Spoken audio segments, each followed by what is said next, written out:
Wanted to start out today and express from our organization to the Dallas Cowboys organization our condolences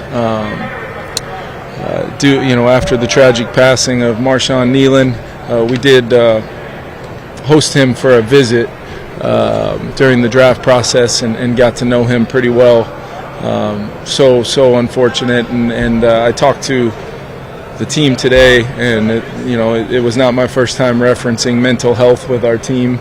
Not only the resources that we have available, but how we are, in this building, we're each other's partners in mental health, and making sure the players always know I'm available 24/7, 365 days a year, to be whatever resource that I can personally be, but most importantly, the resources that we provide our guys that are so important.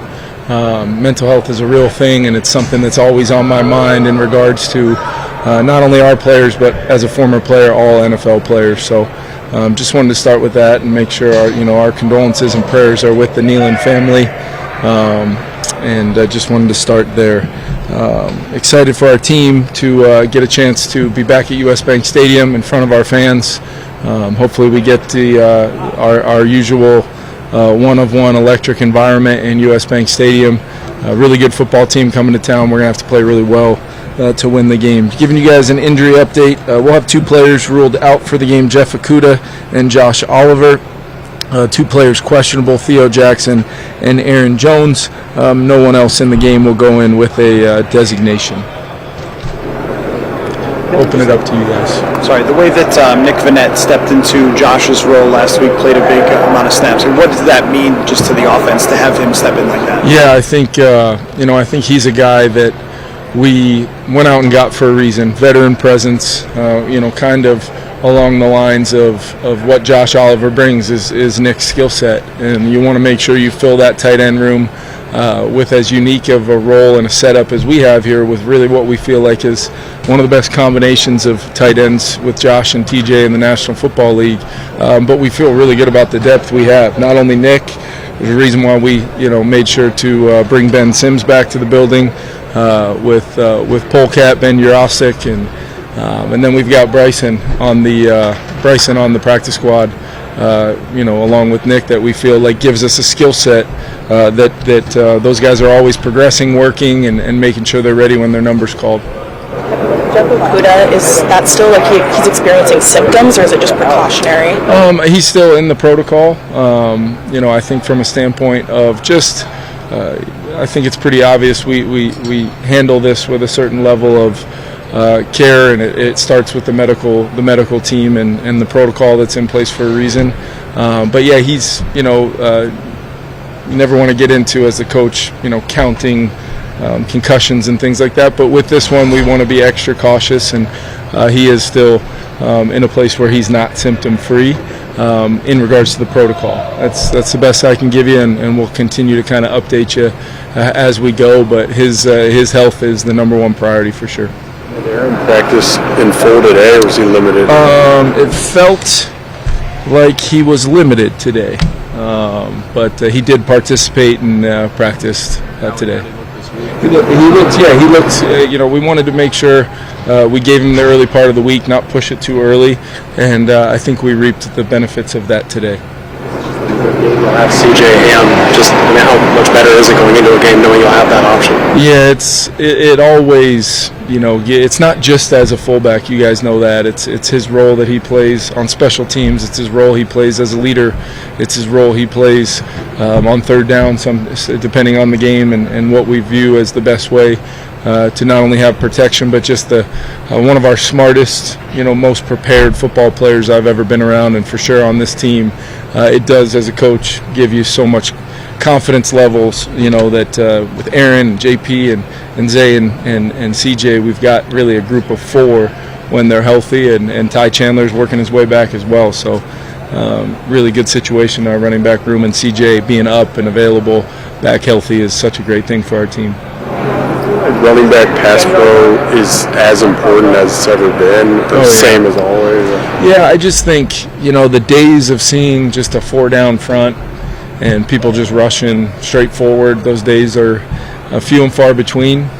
There's been a lot of evolution to pass rush games, and not only that, but ways to manipulate slides and understand how to make the back stay in protection, and you can schematically try to do things to play that game with an opponent. But I don't know whether it's the evolution of all these senior assistants that go from one team to another that know systems and things like that, but it just feels like people are attacking not only protections, because the days of getting true free runners are with the systems evolving on the protection world, those are harder and harder. But with that becomes a chance to activate more one-on-ones, maybe in your favor, and those stunts in games that can be really hard on teams trying to sort out who is indeed coming and getting your 5 or 6 on the 5 or 6 that are coming. So it's a back and forth, sometimes even in-game ebbs and flows of how you want to handle certain looks, and I think it's a major part of every NFL game that gets played every single Sunday. Yeah, I've always liked Asante, and I know he's taken a lot of visits, and I think the big thing for him specifically, just in regards to where he's been at from a health standpoint, is I think he wants to make sure everybody totally understands where he's at health-wise, and I know he wants to play football. So I know, just like any other personnel situation, our personnel guys are doing the best they can to always evaluate anything that would be a good move for the Minnesota Vikings and help us win. That's what those guys do. What have you seen from Will Fries lately, and how important has he been to that O-line room? Yeah, I mean, you look at where our season's kind of gone up front there, and the ebbs and flows. Will's been a rock for us, and I think he's kind of really coming into his own, finding his stride within our system, both the run and pass game. You feel his physicality on game day. You feel his ability to come off the rock. Even in a noisy environment the other day, he was noticeable early on in the game. Him and B.O. working together in combinations, or him and Blake in an interior combination, you could feel that. And then I think coming off the injury, the one area he probably needed a little time to work through early on in the season was pass pro, and you feel him really coming into his own there as well. So been really happy with Will, and most importantly, he's been kind of one of those guys that has been a part of just about every combination we've had. I think all 18 of them, or whatever it's been. Has he had to take on more responsibility just because he's been the only consistent one in that group? Maybe not directly, but I think indirectly it happens, just playing with 3 different centers next to him, playing with multiple tackles, in many cases in game next to him. There is communication that works inside out, outside in, within what we do in the run and pass phase. So I'm, it's really something where guards, there's only so much. They're normally conveyors of information, either inside out or outside in from the lineman next to him. But I'm sure that he's felt a little bit more of a role, to maybe even a leadership role, regardless of who's in there with him, that not only my play and performance needs to be to a standard, but I'm going to bring guys along with me. What stood out about JJ and Max's relationship now that they're working together as starter and backup? Yeah, I think it's one of those things where in many ways, JJ mentally maybe got a full year around everything, but physically they're not too far off. And Max actually being older than JJ, it's one of those dynamics of football nowadays, with college football being the way it is and the transfer portal, and there still are the players like JJ who go to one school and come out and start their pro career, but then there's other guys who work their way through a couple spots and eventually become really good versions of themselves, and maybe that experience being different from what JJ had. I've seen just the two of them just kind of connect in ways where it's not necessarily in the meeting room time with Josh and Jordan or myself or Wes, but it's more of the watching Third Down together on Wednesday nights. It's watching Red Zone on Thursdays. It's watching what are they doing post game Monday and Tuesday to make sure they're not only getting the most out of the Sunday tape, but also getting ahead on the next opponent. You spend so much time. I can remember some of my greatest accomplishments, if you will. It's a very, very strong word. As a player, we're maybe in the meeting room and the role and impact I could have with the guy playing. So it's been really cool to watch, and I think it's important for any quarterback, wherever you're at in the depth chart, to understand you have a major role within that room with a lot of smart people in there. What do you think it meant to JJ this week to have a game and then a normal week and process to build up to this game? JJ, a lot of other guys too. I mean, just to have that normal Sunday game and then knowing we've got a noon US Bank Stadium game.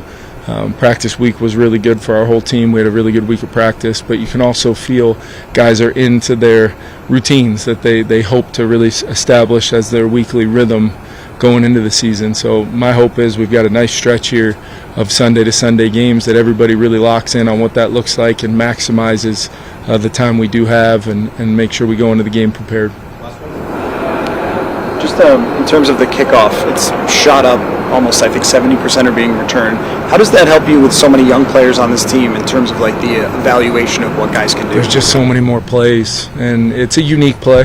There's no question it's a unique play, but there's just so many, the game day roster where, maybe you would have looked at certain positions as a little bit more, negotiable for the game day roster. Now you say that's a must. You need this many body types, this many skill sets to make sure that you understand it's maybe the one play in special teams that has been so unique for this year. It's affecting starting field position. It's affecting the ability to respond when a team scores, as we saw in Detroit early on in the game.